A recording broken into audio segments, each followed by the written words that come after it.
Masonry. You have the Scottish Rite Order, which consists of American and Frenchmen. You have the York Rite, which consists of the British.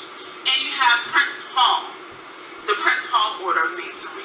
And Prince Hall was a black man here in the United States who initially sought membership into the Scottish Rite Order of Masonry.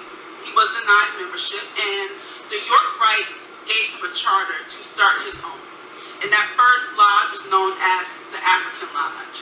Right now, we are in front of the Scottish Rite Temple here on 16th Street. We know that 16th Street is a what?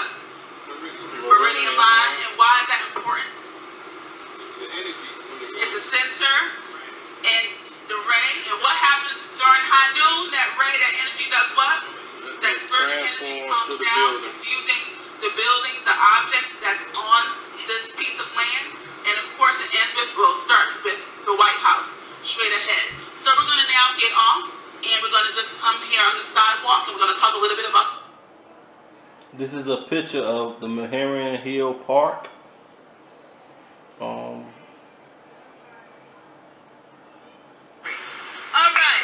so we are now here in front of the Scottish Rite Masonic Temple. And I was sharing earlier that the founding of the United States was heavily influenced by Mason. And what we also want to now begin to piece together is the African influence on Mason. So if we see that link of African influence on Masons, Masons influencing the founding of America, we then see how America, Washington, D.C. is influenced by Africa.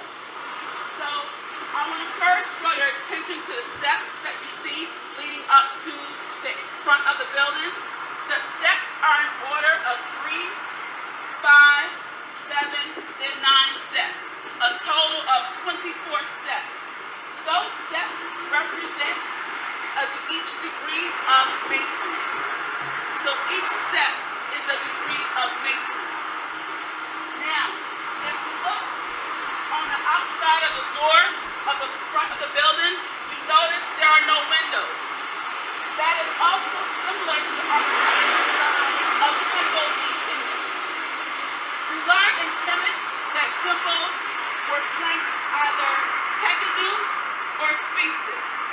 In this case, they have 2 arms flanking the outside of the building. The door is twice as high as it is wide. That is also modeled after the doorways of KEMET. That dimension, twice as high as it is wide, is also the symbolic representation of the Greek symbol of pi. And that symbol of pi represents the doorway to knowledge. At the top, we see the sun verse mosaic, and superimposed on it is a double-headed eagle. The double-headed eagle is very important. In the center of the double-headed eagle, we see an equilateral triangle. And inside that equilateral triangle is the number 32. The number 32 represents the number of degrees that is conferred in this building. So in Masonry, the max number of degrees you can ever reach is 33 degrees. Each step represents a degree, 24. In this building, you can reach the 32nd degree in Masonry. The double-headed eagle is facing, you have one facing left, one facing right. The one facing left represents yesterday. You know this. You can read it now. Right. The one looking right represents tomorrow. The equilateral triangle there for the creator, where you can get the 32 degrees, is in the present, in today. This is some pictures of the Scottish Rite Temple, the one that only has 32 degrees. This right here, the Scottish Rite Temple of Freemasonry. This one actually goes up to 33 degrees. This right here is a copy of a Sphinx. They have stole the Sphinx from Egypt and they have brought to Washington, D.C. They have a female Sphinx as well as a male Sphinx. This is right here on 16th Street. You can see it. Walk down the street. 16th Street actually has about 50 churches that's located on the street. You got Metal Netta that is written on the Sphinx. This right here is the Maharan Hill Park where they have obelisks. It's about 8 obelisks all around this park. Masonry is everywhere at this park. Whenever you see a V instead of a U, you know that the V represents some form of masonry. This right here is where they stole the layout from ancient Egypt with the reflecting pool along with a Tekken, as you can see on your right. I went on 16th Street around 12 o'clock that Sunday. Walked up and down the street because at 12 o'clock, that's when the energy is at its greatest. As you can see, this shows an Ankh. You zoom in, you see the shape of an Ankh with the reflecting pool. This stuff is very deep. Washington, D.C. is full with nothing but Masonic temples and Mason signs. If you haven't went on the Egypt on a Potomac tour, I implore you to please sign up and go and see it with your own eyes.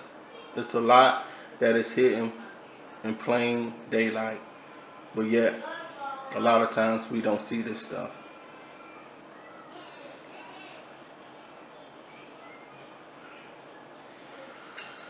Here to my right, it says X oriented lux. Ori means the east, lux means Latin for light, and Ori is Latin for east. And it says here, from the east comes light. From the east, what's in the east?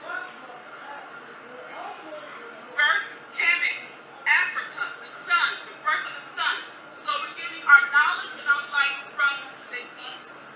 Here we have the river, we have the sun coming up, we have the candles representing flames of light or knowledge.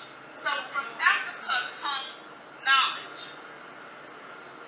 What do they do with that knowledge is what's significant, because the they that we're referring to is west.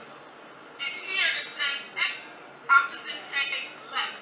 From the west comes law. So here, and this connects to even what we see with the double-headed symbol. From the east comes a knowledge. They apply that knowledge to the present to build for the future. So from the west comes the law. Now for us African people, I think this is a